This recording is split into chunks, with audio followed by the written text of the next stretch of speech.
ಬನ್ನಿ ಸ್ನೇಹಿತರೆ, ನಮ್ಮ ನಮಸ್ತೆ ಹಿಂದೂಸ್ತಾನ್ ಹಿಂದಿನ ಎಪಿಸೋಡ್ಗೆ ಎಲ್ಲರಿಗೂ ಸ್ವಾಗತ ಸುಸ್ವಾಗತ. ನೋಡಿ, 55ನೇ ಇಸ್ವಿಯಿಂದ ಚರ್ಚೆ ಶುರುವಾಗಿರೋದು 86ನೇ ಇಸ್ವಿನಲ್ಲಿ ಬಹಳ ಇದಕ್ಕೆ ಹೋಗಿತ್ತು. ಈ 2019 ಒಪ್ಪಿಗೆ ಆಗಿದೆ. ಪ್ರಜಾಪ್ರಭುತ್ವದ ವ್ಯವಸ್ಥೆಯಲ್ಲಿ ಯಾವ್ಯಾವ ಅಳತೆಗೋಲನ್ನ ದಾಟ್ಕೊಂಡು ಪಾಸ್ ಮಾಡಬೇಕಿತ್ತು ಅದೆಲ್ಲ ಆಗಿದೆ. ಪ್ರೆಸಿಡೆಂಟ್ ಒಪ್ಪಿಗೆನೂ ಸಿಕ್ಕಾಗಿದೆ, ಕಾನೂನಾಗಿದೆ. ಇದನ್ನು ಜಾರಿಗೆ ತರ್ತಕ್ಕಂಥ ಕೆಲಸ ಮಾತ್ರ ಇರೋದು. ಜಾರಿಗೆ ತರ್ತಕ್ಕಂಥ ಕೆಲಸ ಮಾಡಬೇಕಾಗಿರೋದು ಸ್ಟೇಟ್ ಗೌರ್ಮೆಂಟ್ಗಳು. ನಮ್ಮ ಸಂವಿಧಾನ ಅಷ್ಟು ಕ್ಲಿಷ್ಟವಾಗಿದೆ. ಏನು ಅಂದರೆ, ಸಂವಿಧಾನದಲ್ಲಿ ಪ್ರಿಯಾಂಬಲ್ ಅಂತ ಬರುತ್ತೆ. We the people of India ಅಂತ ಹೇಳ್ತಾರೆ.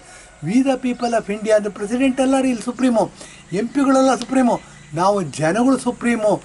ಜನಗಳನ್ನ ಬಡಿದೆಬ್ಬಿಸಬೇಕಾಗಿದೆ, ಜನಗಳಿಗೆ ಎಚ್ಚರಿಕೆ ಸಂದೇಶ ಕೊಡಬೇಕಾಗಿದೆ.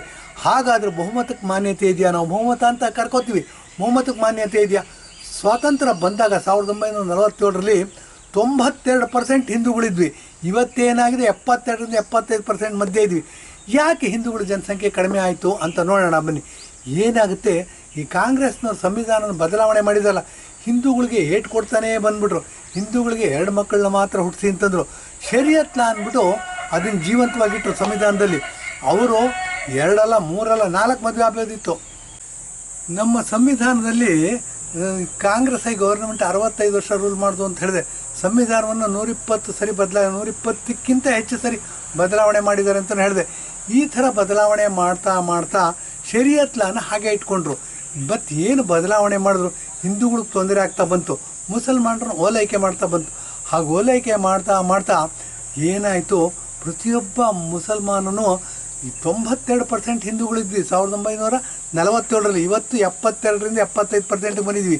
ಹೀಗೆ ಇದ್ದರೆ 2047ಕ್ಕೆ 50%ಗೆ ಬರ್ತೀವಿ. 50ಕ್ಕಿಂತ ಕಡಿಮೆ ಬಂದುಬಿಟ್ರೆ ನಮ್ಮ ದೇಶ ಇಸ್ಲಾಮಿಕ್ ರಾಷ್ಟ್ರ ಆಗ್ಬಿಡುತ್ತೆ.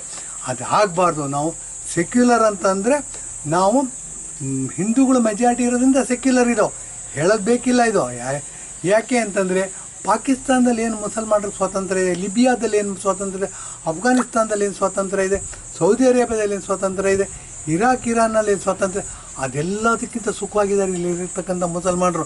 ಮತ್ತು ಇದಕ್ಕೆ ಪೂರಕವಾಗಿ ನರೇಂದ್ರ ಮೋದಿಯವರು ಹೇಳ್ತಾರೆ ಏನು ಅಂತಂದರೆ, ಸಬ್ಕಾ ಸಾಥ್ ಸಬ್ಕಾ ವಿಕಾಸ್ ಅಂತ. ಇಲ್ಲಿ ಯಾರನ್ನೂ ಬಿಡೋ ಪ್ರಶ್ನೆ, ಯಾರೂ ದೇಶ ಬಿಟ್ಟು ಹೋಗೋದು ಬೇಕಿಲ್ಲ. ಆ ದೃಷ್ಟಿಯಿಂದ ಏನಾಗಿದೆ, ಶರಿಯತ್ ಲಾನ ನಾವು ಚೇಂಜ್ ಮಾಡಬೇಕು.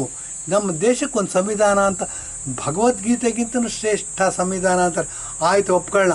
ನೀವು ಭಗವದ್ಗೀತೆಗಿಂತಲೂ ಶ್ರೇಷ್ಠ ಸಂವಿಧಾನ, ಹಿಂದೂ ಧರ್ಮಕ್ಕಿಂತಲೂ ಶ್ರೇಷ್ಠ ಸಂವಿಧಾನ ಅಂದರೆ ಇಸ್ಲಾಂ ಧರ್ಮಕ್ಕಿಂತಲೂ ಶ್ರೇಷ್ಠ ಸಂವಿಧಾನ ಅಂತ ಒಪ್ಕೋತೀರಾ? ಒಪ್ಕೊಳ್ಳೋದಿಲ್ಲ. ನೋಡಿ, ಇಲ್ಲೇ ಬರೋದು ಜಗಳ. ಏನು ಅಂದರೆ, ಹಿಂದೂಗಳಿಗೆ ಮಾತ್ರ ಧರ್ಮಕ್ಕಿಂತ ದೊಡ್ಡದು ಸಂವಿಧಾನ, ಅಲ್ಲಿ ಶರಿಯತ್ ಲಾ ಇಟ್ಕೊಂಡಿದ್ದೀರ. ಸಂವಿಧಾನ ಹೊಂದಿರಬೇಕು ಅಂತಂದರೆ ಎಲ್ಲ ಧರ್ಮದ ಕಾನೂನುಗಳು ಬಿಸಾಕಿ ಅದು ದಮ್ಮಿದೆಯಾ ಅಂತ ನೋಡಿದ್ರೆ ಕಾಂಗ್ರೆಸ್ನವ್ರಿಗೆ ಇಲ್ಲ. ಯಾಕೆಂದರೆ 65 ವರ್ಷಗಳ ಹಿಸ್ಟ್ರಿ ಒಂದೊಂದು ಪುಟ ತೆಗೆದು ನೋಡಿದ್ರೆ ಒಂದೊಂದು ಕತೆ ಹೇಳುತ್ತೆ. ಈ ದೃಷ್ಟಿಯಿಂದ 1955ನೇ ಇಸ್ವಿನಲ್ಲಿ ಸಿಟಿಜನ್ಶಿಪ್ ಅಮೆಂಡ್ಮೆಂಟ್ ಆ್ಯಕ್ಟ್ ಅಂತ ಬಂತು. ಈ ಸಿಟಿಜನ್ಶಿಪ್ ಅಮೆಂಡ್ಮೆಂಟ್ ಆ್ಯಕ್ಟ್ ಚರ್ಚೆ ಆಯಿತು. ಚರ್ಚೆ ಆದಮೇಲೆ ಅಪೂರ್ಣ ಆಯಿತು. ಮತ್ತು 1986ನೇ ಇಸ್ವಿನಲ್ಲೂ ಚರ್ಚೆಗೆ ಬಂತು, ಆವಾಗಲೂ ಅಪೂರ್ಣ ಆಯಿತು. 2019ರಲ್ಲಿ ಇದು ಚರ್ಚೆಗೆ ಬಂತು, ಅಂಗೀಕಾರ ಆಯಿತು. ಲೋಕಸಭೆಯಲ್ಲೇ ಪಾಸಾಯಿತು, ರಾಜ್ಯಸಭೆಯಲ್ಲಿ ಪಾಸಾಯಿತು. ಪ್ರೆಸಿಡೆಂಟ್ ರಾಮನಾಥ್ ಕೋವಿಂದ್ ಅವರು ಇರ್ತಾರೆ, ಅವ್ರ ಕಾಲದಲ್ಲೂ ಅವ್ರದ್ದು ಒಪ್ಪಿಗೆ ಪಡೆದಾಯಿತು. ಈಗೇನು ಅಂದರೆ ಜಾರಿಗೆ ತರೋದು ಮಾತ್ರ ಬಾಕಿ ಇದೆ. ಇದು ಮಾತಾಡ್ತಾ ಇದ್ದೆ. ಈ ಶರಿಯತ್ ಲಾನಲ್ಲಿ ಏನಾಗುತ್ತೆ, ನಮ್ಮನ್ನು ಸೆಕೆಂಡ್ ರೇಟ್ ಸಿಟಿಸನ್ ಥರ ನೋಡ್ಬಿಟ್ಟಿದ್ದಾರೆ ಹಿಂದೂಗಳನ್ನ. ನೀವು ಒಗ್ಗಟ್ಟಾಗಿರಬಾರ್ದು ಅಂತ ಏನು ಮಾಡಿದ್ರು, ಬ್ರಾಹ್ಮಣರಂತೆ, ಕ್ಷತ್ರಿಯರಂತೆ, ಲಿಂಗಾಯತರಂತೆ. ಈ ಸತಿ ಕರ್ನಾಟಕದಲ್ಲಿ ಲಿಂಗಾಯತರು ಹೊಡೆಯೋಕ್ಕೆ ನೋಡಿದ್ರೆ, ಲಿಂಗಾಯತರು ಬೇರೆ, ವೀರಶೈವರು ಬೇರೆ ಅಂತ. ಆ ಸಿದ್ದರಾಮಯ್ಯನವ್ರಿಗೆ ನೋಡಿ, MB ಪಾಟೀಲ್ ಅಂತ ಉತ್ತರ ಕರ್ನಾಟಕದಲ್ಲಿ ಇರ್ತಕ್ಕಂಥ ಒಬ್ಬರು ಲಿಂಗಾಯತರು ಲೀಡರ್ ಸಿಕ್ಬಿಟ್ರು. ಅವರು ಬಹಳ ಪ್ರಯತ್ನ ಪಟ್ಟರು. ಆದರೆ ಯಡಿಯೂರಪ್ಪನವ್ರ ಮುಂದೆ ಅವರ ಆಟ ನಡೀಲಿಲ್ಲ. ಹಾಗಾಗಿ BJP ತನ್ನ ಪ್ರಾಬಲ್ಯವನ್ನು ಉಳಿಸ್ಕೊಳ್ತಿರಲಿ, ಇದು ಬೇರೆ ವಿಷಯ. ಏನು ಅಂದರೆ, ಸಿಟಿಜನ್ಶಿಪ್ ಅಮೆಂಡ್ಮೆಂಟ್ ಆ್ಯಕ್ಟ್ ಅಂದರೆ ನಾಗರಿಕ ಹಕ್ಕು ಮತ್ತು ಕರ್ತವ್ಯ ಅಂತ ಬರುತ್ತೆ ಸಂವಿಧಾನದಲ್ಲಿ. ನಾವು ಮಾಡಬೇಕು ಅಂತಂದರೆ, ಯಾವ ವ್ಯಕ್ತಿ ನನ್ನ ಹಕ್ಕು ಬೇಕು ಅಂತ ಹೋಗ್ತಾನೆ, ಅವನಿಗೆ ಸರ್ಟನ್ ಕರ್ತವ್ಯಗಳಿವೆ. ಕರ್ತವ್ಯಗಳನ್ನು ಮಾಡಿದ ಮೇಲೆ ಹಕ್ಕು ಪಡಿತಕ್ಕಂಥ ಇದು ಬರುತ್ತೆ. ಏನು ಅಂತಂದರೆ, ಬಾಧ್ಯಸ್ಥನಾಗ್ತಾನೆ, ಹಕ್ಕು ಪಡಿತಕ್ಕಂಥ ಅಧಿಕಾರ ಬರುತ್ತೆ. ಇಲ್ಲೇನಾಗ್ಬಿಟ್ಟಿದೆ, ಹಕ್ಕು ಬೇರೆ ಕರ್ತವ್ಯ ಬೇರೆ ಮಾಡಿಬಿಟ್ಟಿದ್ದಾರೆ. ಕರ್ತವ್ಯ ಮಾಡೋದೇ ಇಲ್ಲ ರೀ. ಕರ್ತವ್ಯ ಮಾಡಿದ್ರೆ ಕಳ್ತನ, ಅದು ಇದು, ಪಾಕಿಸ್ತಾನ ಜಿಂದಾಬಾದ್ ಅಂತಾರೆ. ಇವ್ರೇನು ಮಾಡ್ತಾರೆ, ಇಲ್ಲಿ ಬಂದ್ಬಿಟ್ಟು ನಮ್ಮ ಹಕ್ಕು, ನಮ್ಮ ಫ್ರೀಡಮ್ ಆಫ್ ಸ್ಪೀಚ್ ಇದೆ ಅಂತಾರೆ. ಇದು ತಪ್ಪು. ನಮ್ಮ ಸಂವಿಧಾನದಲ್ಲಿ ಎಷ್ಟು ತಪ್ಪುಗಳಿದ್ದಾವೆ ಅನ್ನೋದನ್ನು ನಾವು ಯೋಚನೆ ಮಾಡಬೇಕಾಗತ್ತೆ.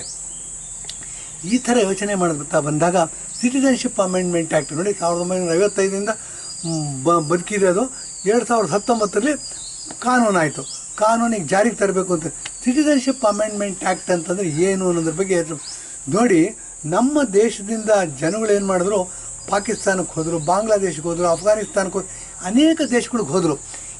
ಇವರೇನಾದರೂ ಮೈನಾರಿಟಿ ಇವರು ಏನು ಅಂತಂದರೆ ಹೇಗೋ ದೇವ್ರ ಪೂಜೆ ಮಾಡಿಕೊಂಡು ಇದು ಮಾಡ್ಕೊಂಡಿದ್ರು. ಇಂಥವ್ರಿಗೆ ಏನಾಯಿತು, ಅಲ್ಲಿ ದೇಶದ ಪ್ರಜೆಗಳೇನಿದ್ರು ಅವರು ಆಕ್ರಮಣಕಾರಿಗಳು. ಮತ್ತೇನು ಅಂದರೆ ಅಲ್ಲಿ ಒಂದು ಹೊತ್ತಿನ ಊಟ ಪಡ್ಕೋಬೇಕು ಅಥವಾ ಒಂದು ಬಾಟ್ಲ್ ನೀರು ಬೇಕು ಅಂತಂದರೆ ಕೊಲೆ ಮಾಡಿ ತಗೊಳ್ಳೋವಂಥ ಪರಿಸ್ಥಿತಿ ಇತ್ತು. ಇವಾಗಲೂ ಸಹ ಇದೆ. ಮಸ್ಕ್ಯಾಟ್ಗೆ ಹೋದರೆ ನಿಮಗೆ 100 ಕಿಲೋಮೀಟ್ರ್ ಹೋದರೂ 1 ಅಡಿ ಬೆಳೆದಿರ್ತಕ್ಕಂಥ ಒಂದು ಗಿಡ ಸಿಗೋದಿಲ್ಲ. ಮತ್ತು ಇಂಡಿಯಾದಿಂದ ತೊಗೊಂಡು ಹೋಗಿ ಮಣ್ಣನ್ನು ಹಾಕಿ ಪಾರ್ಕ್ನ ಮಾಡಿದ್ದಾರೆ. ಇಂಥ ಪರಿಸ್ಥಿತಿ ಇರಬೇಕಾದ್ರೆ ಅವ್ರಿಗೊಂದು ಹೊತ್ತಿನ ಊಟ ಬೇಕು ಅಂತಂದರೆ ಅವ್ರು ಇನ್ನೊಬ್ಬನ ಕೊಲೆ ಮಾಡಲೇಬೇಕು ಅಥವಾ ಮಾಂಸಾಹಾರಿಗಳಾಗಿರಲೇಬೇಕು. ಅಂಥ ಅನಿವಾರ್ಯ ಪರಿಸ್ಥಿತಿ. ಇಂಥ ಪರಿಸ್ಥಿತಿಯಲ್ಲಿ ಇಂಡಿಯಾದಿಂದ ಹೋದಂಥ ಹಿಂದೂಗಳು ಅವ್ರಿಗೇನಾಯಿತು, ಆಕ್ರಮಣ ಆಯಿತು ಅವ್ರ ಮೇಲೆ. ಹೆಂಗಸರುಗಳನ್ನೆಲ್ಲ ಕರ್ಕೊಂಡೋಗಿ ರೇಪ್ ಮಾಡಿದ್ರು, ಬಲವಂತವಾಗಿ ಮದುವೆ ಮಾಡಿದ್ರು. ಇದಕ್ಕೆ ಧರ್ಮ ಒಪ್ಪಿಗೆ ಇದೆ ಅಂತ ಪ್ರಚಾರ ಮಾಡಿದ್ರು. ಯಾಕೆ ಅಂದರೆ ಇಸ್ಲಾಂ ಧರ್ಮವನ್ನು ಯಾರು ಒಪ್ಪಲ್ಲ ಅವ್ರನ್ನೆಲ್ಲ ಕಾಫಿರ್ ಅಂತ ಕರೆದ್ರು, ದುಷ್ಟರು ಅಂತ ಕರೆದ್ರು. ಅವ್ರನ್ನ ಕೊಲೆ ಮಾಡ್ತಕ್ಕಂಥ ಅಧಿಕಾರ ಧರ್ಮ ಕೊಟ್ಟಿದೆ ಅಂತ ಅಂದ್ಬಿಟ್ಟು ಕತ್ತುಗಳನ್ನ ಕತ್ತರಿಸಿದ್ರು. ಕೇರಳದಲ್ಲಿ ನೋಡ್ತೀವಿ ನಾವು ಗಲಾಟೆ ಏನು ಅಂತಂದರೆ ಮಕ್ಕಳುಗಳನ್ನ ಮೇಲಕ್ಕೆ ಬಿಸಾಕ್ತಿದ್ರಂತೆ, ಅದು ಕೆಳಗೆ ಬಿಡಬೇಕಾದ್ರೆ ಕತ್ತಿನ ಕೊಡ್ತಿದ್ರಂತೆ, ತಲೆ ಕಟ್ಟಾಗೋದು. ಆ ಥರ ಕಟ್ಟಾಗಿದ್ದು ಸೆಲೆಗಳು ಅರ್ಧಂಬರ್ಧ ಸತ್ತು ಹೋಗಿರೋರನ್ನ ಬಾವಿಗೆ ಬಿಸಾಕಿದ್ರು. ಆ ಬಾವಿಯಿಂದ 4-5 ದಿವಸ ಆದರೂ ಅಳೋ ಶಬ್ದ ಕೇಳಿಸ್ತಿತ್ತಂತೆ ಅಂತ ಕೇಳಿ. ಎಂಥ ಕ್ರೂರವಾದ ಇದದು. ನಮ್ಮಲ್ಲೇ ಹೀಗೆ ನಡೆದಿರ್ಬೇಕಾದ್ರೆ ಪಾಕಿಸ್ತಾನದಲ್ಲಿರ್ತಕ್ಕಂಥ ಹಿಂದೂಗಳು, ಬಾಂಗ್ಲಾದೇಶದಲ್ಲಿರ್ತಕ್ಕಂಥ ಹಿಂದೂಗಳು, ಅಫ್ಘಾನಿಸ್ತಾನದಲ್ಲಿರ್ತಕ್ಕಂಥ ಇನ್ನೂ ಅನೇಕ ಇಸ್ಲಾಮಿಕ್ ರಾಷ್ಟ್ರಗಳಲ್ಲಿರ್ತಕ್ಕಂಥ ಹಿಂದೂಗಳು ಭಾಳ ಪೀಡಿತರಾದರು. ದೌರ್ಜನ್ಯಕ್ಕೊಳಗಾದರು, ರೇಪ್ ಆಯಿತು, ಆಸ್ತಿಗಳನ್ನೆಲ್ಲ ಇದು ಮಾಡಿದ್ರು, ದುಡ್ಡನ್ನು ಹೊಡೆದ್ರು. ಹಿಂಗಾಯ್ತು. ಇಂಥವ್ರಿಗೆಲ್ಲ ಎಲ್ಲಿಗೆ ಹೋಗಬೇಕು ಅನ್ನೋ ಪ್ರಶ್ನೆ ಬರುತ್ತೆ. ಈಗ ನೋಡಿ, ಕ್ರಿಶ್ಚಿಯನ್ರು ಏನಾದರೂ ನಮಗೆ ಸೇಫ್ ಜಾಗ ಬೇಕು ಅಂತಂದ್ರೆ 100ಕ್ಕಿಂತ ಹೆಚ್ಚು ಕಂಟ್ರಿಗಳಿವೆ. ಅದೇ ಥರ ಮುಸಲ್ಮಾನರು ನಮಗೆ ಸೇಫ್ ಜಾಗ ಬೇಕು, ಇಂಡಿಯಾ ಸೇಫ್ ಅಲ್ಲ ಅಂತಂದರೆ 50ಕ್ಕಿಂತ ಹೆಚ್ಚು ರಾಷ್ಟ್ರಗಳಿವೆ, 150 ರಾಷ್ಟ್ರಗಳಾಗೋಯ್ತು.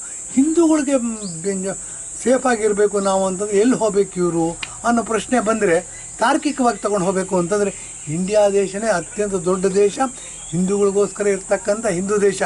ಇದನ್ನೇನಾಯಿತು, ಸ್ವಾತಂತ್ರ್ಯ ಬಂದಾಗ ಆ ಜವಾಹರ್ಲಾಲ್ ನೆಹರು ಮುಸಲ್ಮಾನರಿಗೋಸ್ಕರ ಪಾಕಿಸ್ತಾನ ಮಾಡಿಕೊಟ್ಟ ಮೇಲೆ ಹಿಂದೂಗಳಿಗೋಸ್ಕರ ಹಿಂದೂ ದೇಶ ಅಂತ ಕರೀಲಿಲ್ಲ. ಫಸ್ಟು ದುರ್ವ್ಯವಹಾರ ಮಾಡಿದ್ದು ಕಾಂಗ್ರೆಸ್ನವ್ರು ಇಲ್ಲಿ, ಮತ್ತು ಕಾಂಗ್ರೆಸ್ಸಿನ ಪ್ರಧಾನಮಂತ್ರಿ.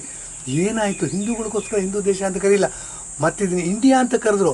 ಅದು ಯಾರೋ ಬ್ರಿಟಿಷರಿಗೆ ಪಾಶ್ಚಿಮಾತ್ಯರಿಗೆ ನಾಲ್ಗೆ ಹೊರಳ್ತಿರಲಿಲ್ಲ. ಸಿಂಧೂ ನದಿಯ ಬಯಲು ಪ್ರದೇಶದಲ್ಲಿ ಇರ್ತಕ್ಕಂಥವ್ರು ಸಿಂಧಿಯನ್ಸ್ ಅಂತ ಕರಿಬೋದಿತ್ತು. ಎಸ್ನ ತೆಗೆದು ಹಾಕ್ಬಿಟ್ಟು ಇಂಡಿಯನ್ಸ್ ಅಂತ ಕರೆದುಬಿಟ್ರು. ನೋಡಿ, ಇದು ನಮ್ಮ ದೌರ್ಭಾಗ್ಯ. ನಾವು ಇಂಡಿಯನ್ಸ್ ಅಂತ ಕರ್ಕೊಂಡ್ಬಿಟ್ವಿ. ಯಾಕೆ ಅಂತಂದರೆ ಹುಚ್ಚು ಮುಂಡೆ ಮದುವೆಲಿ ಉಂಡೋನೇ ಜನ ಅಂತ. ಜವಾಹರ್ಲಾಲ್ ನೆಹರುಗೆ ದೇಶಭಕ್ತಿ ಕಡಿಮೆ ಇತ್ತು. ಮತ್ತು ಅವ್ರಿಗೇನು ಅನ್ನೋ ಪ್ರಧಾನಮಂತ್ರಿಯಾಗಿ ಎಲ್ಲ ಅಧಿಕಾರನ ಅನುಭವಿಸ್ಬೇಕಾಗಿತ್ತು, ಹೆಂಗಸರ ಸುಖ ಅನುಭವಿಸ್ಬೇಕಾಗಿತ್ತು, ದುಡ್ಡಿನ ಸುಖ ಅನುಭವಿಸ್ಬೇಕಾಗಿತ್ತು, ಅಧಿಕಾರದ ಸುಖ ಅನುಭವಿಸ್ಬೇಕಾಗಿತ್ತು. ಹಾಗಾಗಿ ಏನು ಮಾಡಿದ್ರು, ಅವರು ಏನೋ ತರಾತುರಿನಲ್ಲಿ ಇಂಡಿಯಾ ಅಂತ ನಾಮಕರಣ ಮಾಡಿಬಿಟ್ಟು ಸಂವಿಧಾನದ ಒಪ್ಪಿಗೆಯನ್ನು ತಗೊಂಬಿಟ್ರು.